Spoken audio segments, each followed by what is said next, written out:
Last night, the Wall Street Journal reported that Donald Trump, years ago, apparently sent Jeffrey Epstein a sexually explicit birthday message.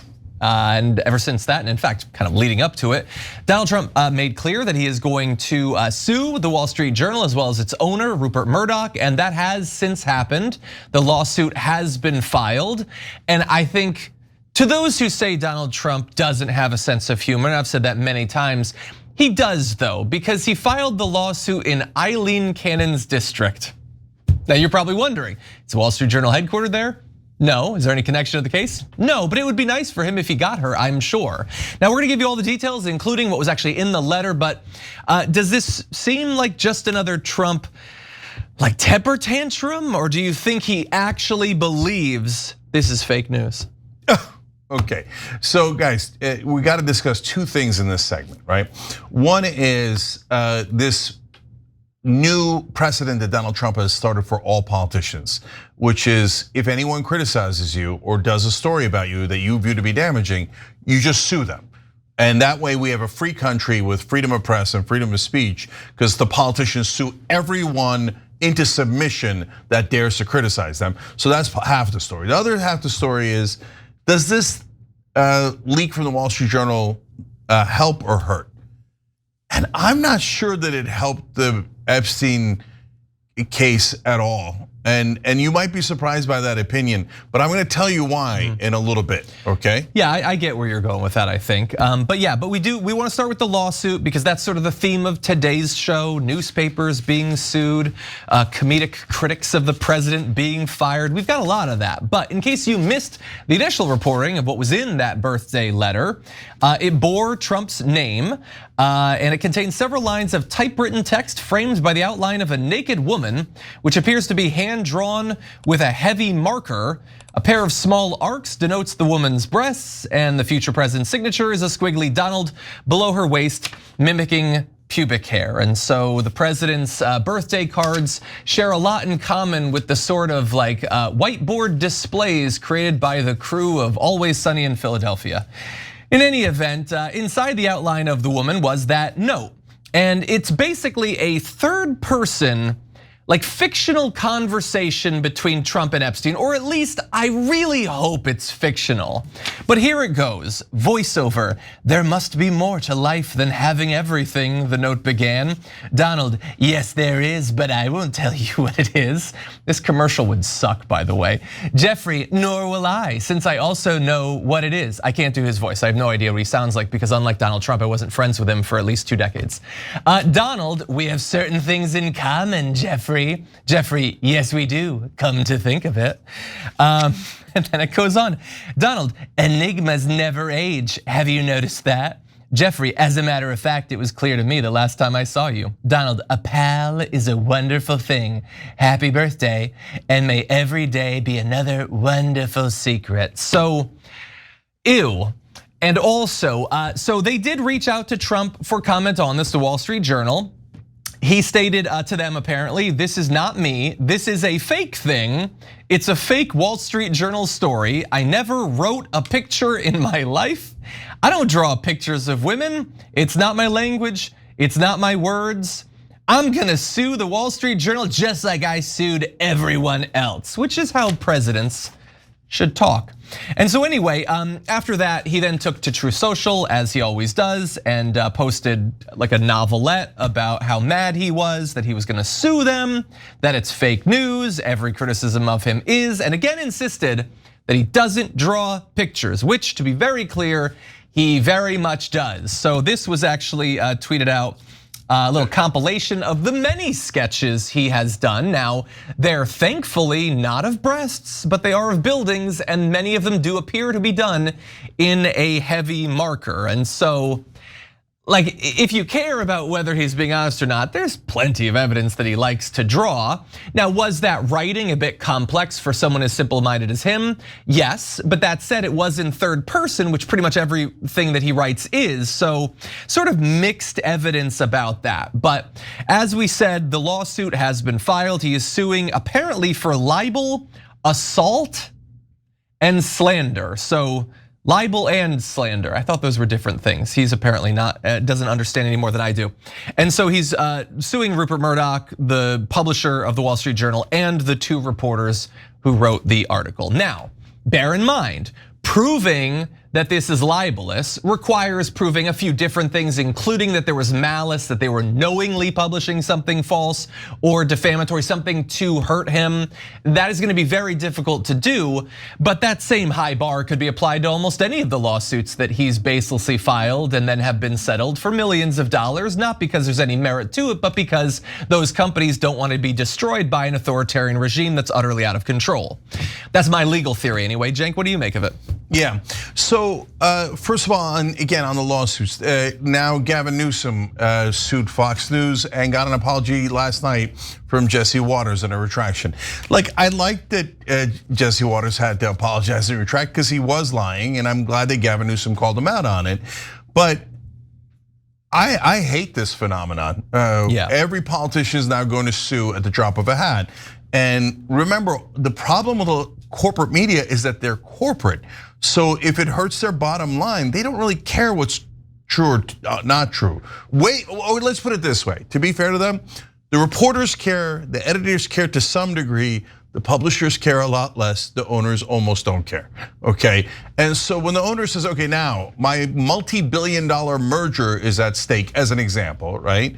Should I give Donald Trump a $16 million bribe and admit that, oh, we edited, like we do on every single episode? Okay, here's your bribe, right? So now Republicans at this point, largely speaking, the MAGA that's still supporting Trump, et cetera, right? Will say, God, Trump's fighting back. Attaboy, stupid fake news. Way to get him back, Donnie. Okay, so the next time there's a Democratic president, you guys don't mind, right? That he'll sue not just Wall Street Journal and mainstream media, he'll sue you guys. He'll be like, okay, Charlie Kirk, you're up, batter up. Tucker Carlson, et cetera. Patrick Bet-David, we're gonna sue the living crap out of you. You criticize the Democratic president. How dare you, fake news, that's it, we're suing you all out of existence. And what if it's someone really rich, right? What if it's Pritzker from Illinois? That's a kiss all your shows goodbye, okay? Or good luck, you gotta all pay him off. And by the way, the president controls licenses. The president controls the ability to do mergers or not to do mergers. This is a terrible trend. This is a disgusting trend, okay? And it is definitely not freedom of the press when the politicians get to bully the press, take money from them, make them go through all this expense, et cetera. So that part's super clear and everyone should be against it. Okay, now onto the substances that John was talking about. Look, here's why, guys, that I'm a little worried about this story. So, number one, it doesn't add much to what we know. And I don't say that in like the Chris Cuomo kind of way where he was kind of minimizing it, right? We'll get to that, yeah, we'll get to that in a minute. No, I mean it like, but I already knew he was terrific friends with Jeffrey Epstein for 15 years. I already knew that he said, and it's just very much on the record, he said it in 2002, Jeffrey likes him younger. We all knew that they partied together and we saw all the girls around them, right? So like it barely adds anything, but what does it do? Number one, it distracts from where people were going with this, the intelligence agencies. Now we go, oh no, it's Donald Trump and Bill Clinton that were on the list. That's the alternate theory. It's just a couple of politicians, nothing to see here, right? It's definitely not the intelligence agencies. So let's focus on Donald Trump. Number two, it's actually very easy to refute because the Wall Street Journal didn't even produce the letter. They said, trust us, this is what's in the letter. Now, do I trust that that is the letter? Yeah, it sounds right. It matches everything that Trump said. The only thing that's questionable, as John pointed out, is it doesn't sound like him. I have a theory on that. My theory doesn't have to be right, okay? But my sense of it is, Ghislaine Maxwell asked him to write it, right? By the way, the largest groomer in American history, for the largest child rapist in American history. So Trump's like, oh great, yeah, I'd love to do that. But you know Trump, he's lazy. My guess is Ghislaine wrote that. It has words that she would use, right? And says, Donnie, are you okay with this? And he's like, oh yeah, I like it, right? That's my guess, but that's unimportant, right? So, but overall, it matches the entire history that we have. But when Trump says fake news, they didn't even have the document. They don't even show the document. And I don't speak like that, etc. What it does is it gets all of MAGA to go, oh yeah, fake news, right. This is what mainstream media does to smear our beloved Trump. It gets him back in that groove. So I think it actually set the whole thing back, to be honest. Maybe not intentionally, I hope not intentionally, but right now I think there's less momentum to find the Epstein files than there was before the Wall Street Journal story. I'll help to put that back on the tracks later in the show, don't worry. All right, good. Maz, what do you think? Yeah, I think that second point is a great point, Cenk, especially when you think about who is releasing it and what's in their interest, because Wall Street Journal, or I should say Rupert Murdoch, has had his back. He basically built Trump. So what's really happening here? Because we know Trump was trying to distract any way he could. Stop talking about it. You don't need to talk about it. Come on, there's bigger things to talk about. Just trying everything, going after Rosie O'Donnell. He tried every shiny object. And it's possible, to your point, that maybe there's an ulterior motive to throw people off by doing this. So I will start with that. Secondly, in terms of the letter itself, there's another theory I have. I just looked it up. The movie Eyes Wide Shut came out in 1999, and Jeffrey Epstein's 50th would have been 2003, I believe. Yep. So I think these guys, are trying to kind of emulate that world a little bit, because that's probably the kind of stuff that was happening. I don't know. I can't know for sure, but it feels to me like, oh, this, he said our secret is safe and all. That movie had a lot of that kind of stuff. So it's possible he was inspired by Eyes Wide Shut. You're probably right that he didn't write it still. Maybe he had somebody there that wrote it for him, or Ghislaine Maxwell, but that feels like the kind of language that came from that movie. And then the other thing I'll say is, the problem with the first thing, I think that I would disagree with you on that first part that you said about the suing of the press. The problem is we're living in a time now where the press, if they choose to, and we've seen it on Fox, just lie, just openly lie. And we saw it with the elections and the voting machines. And you just said right now that Jesse Waters said something about Gavin Newsom that was a total lie. So those guys are lying, and there should be some way to hold them accountable. The problem is that Donald Trump says everything that is against him is a lie.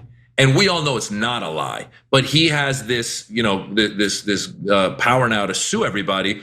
I originally thought that he was just going to unleash his DOJ on everyone, but instead he's just bullying everyone. And I know a lot of us are. I didn't expect all of these organizations like your Columbia universities, all those law firms, all these other places to just bow down, and they have Paramount bow down, and that's very disheartening. That's us telling the dictator, you know what, sir, let me hold the door open while you come in and take over everything. Yeah, I fear that too. And I don't know a lot about Eyes Wide Shut, but the idea that Trump would just follow a movie, it seemed like he's reopening Alcatraz because he watched that movie. Like, this is totally how he operates. He sees something on TV and then he just does it, like staffing his cabinet and stuff. So I think, Maz, you might be onto something there. Every time you ring the bell below, an angel gets his wings. Totally not true, but it does keep you updated on our live shows.